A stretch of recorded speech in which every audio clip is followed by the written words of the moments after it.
Commander versus against George Carr. Both these players 9 and 3, and we're going to see probably some fast magic here as Vraska's Contempt is being played here by Justin Parnell.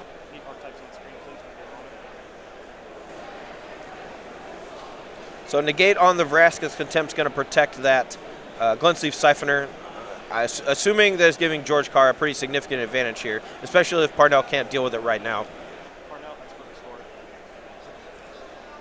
Here's a history of Benalia. Chapter 1. Knight of Malice getting a boost from the history of Benalia, smashing in for 3. Drawing some cards here could end up being not as good as predicted just because his life total is so low. And Forsake the Worldly, they're hitting the history of Benalia instead of Invoke the Divine, which would have padded his life total a little bit. But I like the cycling ability on Forsake the Worldly for sure, especially when you're main decking one copy. There are some matchups where it has 0 value, so being able to cycle it in a tough spot.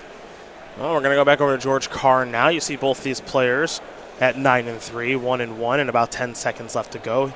George going to untap all those lands. Obviously, Justin is trying to get this game over with quickly. Same thing can be said for George and his Glensleeve Siphoner. And that looks like it's going to be turns. We'll confirm that that is turns in the game to make sure that if that's true, George is going to be turn 0 as he comes across here with the Glensleeve Siphoner and gets an energy. So this is confirmed. It is turn 0 from our table spotter. So if I had to guess, I think this game is going to end in a draw. George looks like he has a number of ways to interact with these creatures, and unless Justin Parnell has some very big aggressive follow-up here, I think they're just going to end in a tie. Parnell did just pick up a land, has a copy of Teferi in hand. Teferi, as good as the card as it is not in games particularly quickly. That's true. So now, of course, as a player in a situation like this, as Justin plays an Isolated Chapel, you have to decide if you want to play for the win or if you want to play for the draw. A loss here is pretty rough for both players. A draw might actually be better than a loss right now for these two players. As here comes Glensleeve Siphoner. I don't believe so. X3-1 is a clean cut into top 8, whereas X4, your tiebreakers are going to need to be very good. So I think both players here, even though they want the win, are content with a draw because neither of them get knocked out of contention. You'll see a Vraska's Contempt on the Glensleeve Siphoner. Here's a Torrential Gearhulk in response to that. Torrential Gearhulk plus Disallow will take care of Vraska's Contempt, and that means that 2 damage is going to come on through on turn 2 of extra turns. Turn 3 now for Justin Parnell.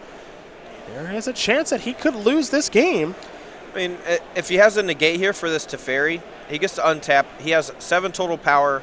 Combine that with a removal spell like a Teferi of his own, and he could put Justin to 1. But he'll be turn 4 of turns and be just shy. Here is Teferi. Going to put Torrential Gearhulk back into the deck. Tuck it away, as they like to say. And now here comes that Night token for Justin Parnell. He'll play a Plains and pass the turn back. We go to turn number 4 of extra turns. You'll see that placed onto the table there by our table spotter. And it looks like, as Glensleeve Siphoner is going to come across, George Carr, who missed the energy on the last attack, does remember it on this one. It makes you wonder if that extra card would have been helpful. We'll never know, as now he'll play a Teferi. Both players will play a Teferi, get rid of that. And this one will be ending in a draw here, folks, as Justin will have the final turn of the game. It is turn number 5. Dark Ritual, Torment of Hailfire. I doubt it, unfortunately.